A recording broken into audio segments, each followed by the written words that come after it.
fellow gaming enthusiasts, Tora's back with a new woof. Of lately, I've been feeling like the current news regarding our beloved pastime and hobby are setting an unclear future ahead of us. What I'm going to be nibbling at in this video are the latest developments concerning corporate policies over the products and services, government control over said merchandise, and on the other hand, how the player experience has been influenced and evolved over this whole affair.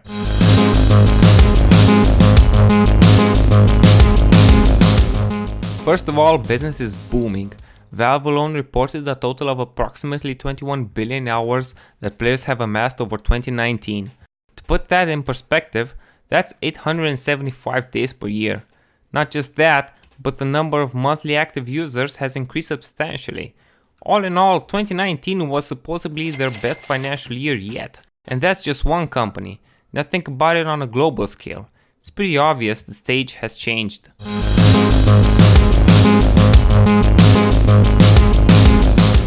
Competition is as fierce as always though. Ubisoft announced their plan to release 5 AAA games by the end of 2020. In a tweet they revealed some of the franchises that will get a new entry are Watch Dogs, Gods and Monsters, and Rainbow Six, with 2 more being hinted at. Even for a studio the size of Ubisoft, that's a long stretch, and it makes me wonder if at this rate the market won't get oversaturated. Or maybe it already is. I don't think I have to remind you of Anthem, Fallout 76, Mass Effect Andromeda, or Warcraft 3 Reforged, do I? Unpolished games are being launched more and more often, and I'm constantly reminded by Shigeru Miyamoto's quote, "A delayed game is eventually good, but a rushed game is forever bad."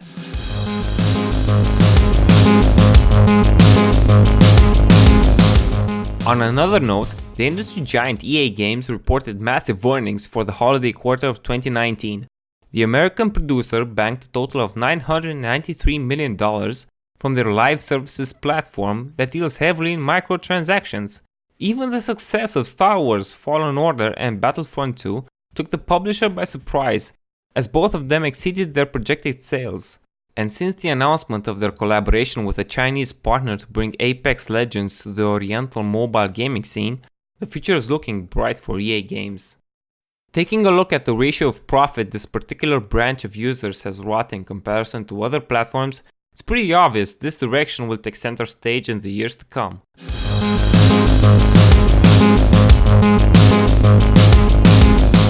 Moving on to China and its particular way of handling business. The East and the West have been at odds for a while now, that's not unfamiliar.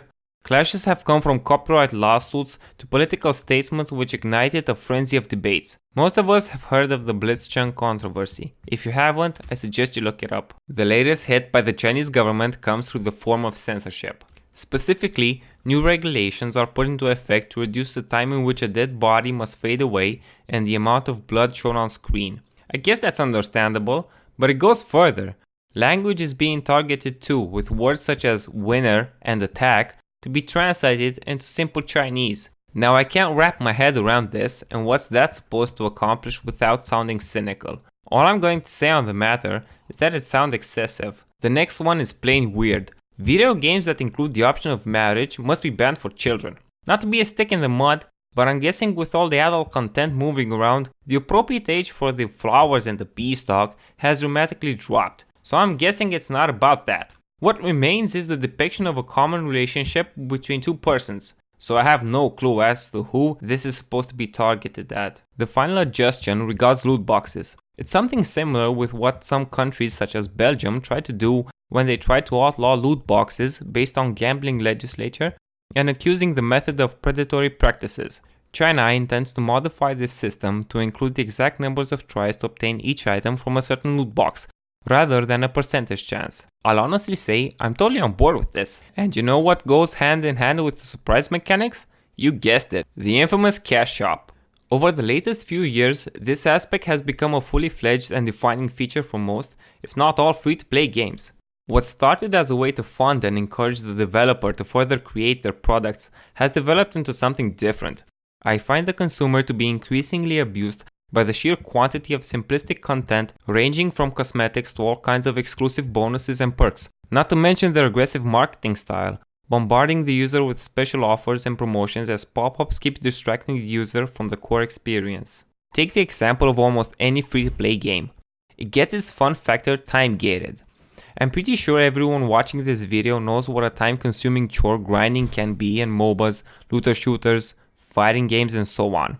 While you're stuck in a seemingly perpetual rut acquiring that skin, champion, weapon, or whatever you're after, some other player simply bought it and is enjoying a different level of content because he skipped the whole grind. His toy is readily available if he's willing to spend some money.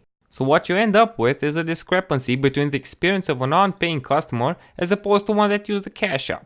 Now don't get me wrong, I myself have bought cosmetic items or a boost from time to time, but that only happens when I'm enjoying the experience anyway. If I feel like I'm loving the time spent playing a free-to-play game, I'll probably use money to support the devs to create more substantial content or improve the current one. Everyone has their guilty pleasure. The practice is understandable and I'm fine with it, but I'm putting quality over quantity in this respect. Yeah, so that's the gist of it.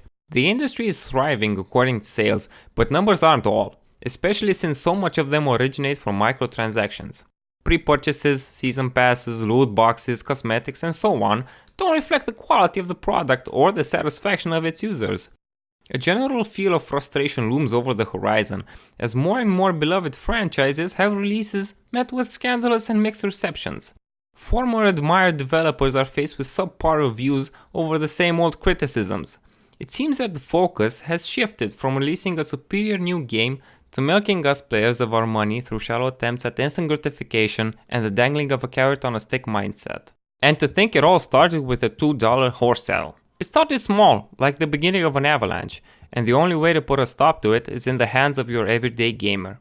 Being sensible and responsible would undoubtedly put a stop to this tide of money-grabbing practices that have done more harm than good for the industry, and as a reflection to us paying customers. I'll leave you now with the inspiring words of Ron Carmel. Let's optimize for player experience rather than what we think will make more money. Stay classy.